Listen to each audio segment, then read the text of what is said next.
Salut, moi c'est Michel, et je m'apprêtais à aller à l'université quand quelque chose de catastrophique est arrivé à ma famille. Ce moment fut tellement invraisemblable pour nous que je me suis même demandé si oui ou non je devais encore aller à l'université. Enfin, comment aurais-je pu laisser mes parents seuls face à ce traumatisme? C'est une histoire plutôt longue, donc je vais déjà commencer par le début. On menait une vie plutôt confortable. Mes parents avaient tous les deux un super travail. Mon père Neil était un détective privé et ma mère Mandy était médecin. Donc ce n'est pas comme si on avait dû se battre avec la vie. Et c'était toujours très cool quand mon école organisait ces événements, amenez vos parents à l'école. Et que je pouvais y amener mon père et montrer que c'était en fait un espion. Bien que je sois plus âgée maintenant, je ne l'ai jamais envié. Il travaillait si dur. Récemment, il travaillait sur une affaire très médiatisée. Et il passait tous ses moments éveillés à essayer de la résoudre. Il travaillait toujours seul. Mais son responsable lui donnait du fil à retordre, et pendant qu'il travaillait sur son affaire, on le voyait à peine. Ma mère travaillait elle aussi beaucoup. À en faire quelquefois des gardes de nuit, ce n'est pas comme si nous avions besoin d'argent en plus, donc je ne comprenais pas vraiment tout cela. De plus, elle était tout le temps épuisée, et elle devenait assez brusque avec moi. Cela me donnait encore plus envie d'aller à l'université. J'aurais pu dire que mon père était tout proche de résoudre son enquête, car il semblait beaucoup moins stressé, et avait même recommencé à chanter certains matins. La fin était en vue. Un soir, nous dînions tous autour de la table, ce qui est extrêmement rare. Mon père avait toujours son téléphone près de lui au cas où son patron l'appelait, mais ma mère jamais. En fait, son téléphone était habituellement profondément caché au fond de son sac. Pour certaines raisons, elle l'avait aujourd'hui aussi laissé sur la table. À la fin du repas, ma mère emmena la vaisselle sale dans la cuisine et son téléphone se mit à vibrer. C'était affiché inconnu. Donc je me suis contentée d'ignorer, mais soudainement, mon père prit le téléphone et décrocha. Je pouvais entendre la voix à l'autre bout dire « Mandy, merci pour tout le travail supplémentaire, mais je pense que tu peux t'accorder une pause maintenant.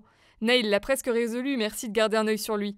Je suppose qu'il n'est pas aussi sans espoir qu'on aurait pu le penser. » Je n'ai pas eu à attendre pour que mon père réponde, car il ne l'a pas fait.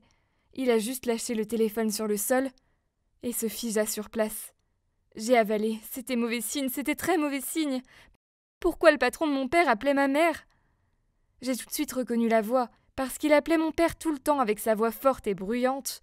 Je commençais à paniquer, mon père était visiblement choqué et ma mère entra dans la pièce, vit son téléphone étendu sur le sol et regarda le visage peiné de mon père. Elle commença à bégayer. « Neil, je peux t'expliquer, s'il te plaît, laisse-moi t'expliquer. Ce n'est pas ce que tu crois. » Mon père ne lui laissa même pas une chance de s'expliquer. Il commença juste à lui crier dessus, la traitant de tous les noms d'oiseaux. Je me suis alors glissée hors de la pièce dans le couloir en pleurant. Je n'avais jamais vu mes parents comme cela. Je ne comprenais même pas ce qui se passait. Pourquoi se passait-il quelque chose entre ma mère et le patron de mon père? Non, cela ne faisait aucun sens. Le patron de mon père avait bien dit « Merci pour tout le travail supplémentaire ». De quoi parlait-il? De l'hôpital?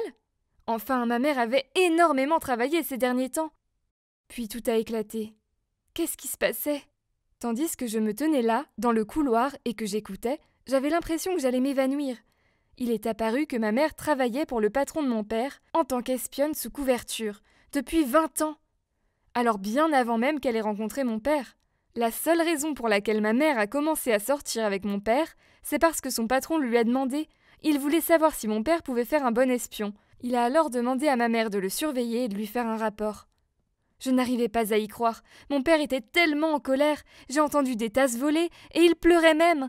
Je n'avais jamais entendu mon père pleurer. Mon père était ce héros qui avait résolu des affaires mystérieuses. Je n'arrive pas à y croire. Le pire, c'est que ma mère n'était avec lui qu'à cause de son travail. Est-ce qu'elle l'aimait? Je ne pouvais pas supporter de rester là sans rien faire. Mais je me sentais impuissante. Ce que j'ai entendu ensuite m'a rendu furieux. Ma mère n'était même pas médecin. Elle nous a menti pendant tout ce temps. En entendant cela, j'ai fait irruption dans la pièce et j'ai couru vers mon père. J'avais besoin d'être là avec lui pour montrer que je le soutenais. Ma mère est partie cette nuit-là et est allée chez sa sœur. On avait tous besoin de temps pour se calmer. Cette nuit-là, ni moi ni mon père n'avons fermé l'œil. C'était tellement surréaliste. J'étais sûre que mon père voudrait divorcer maintenant, et je ne pouvais pas supporter cette idée.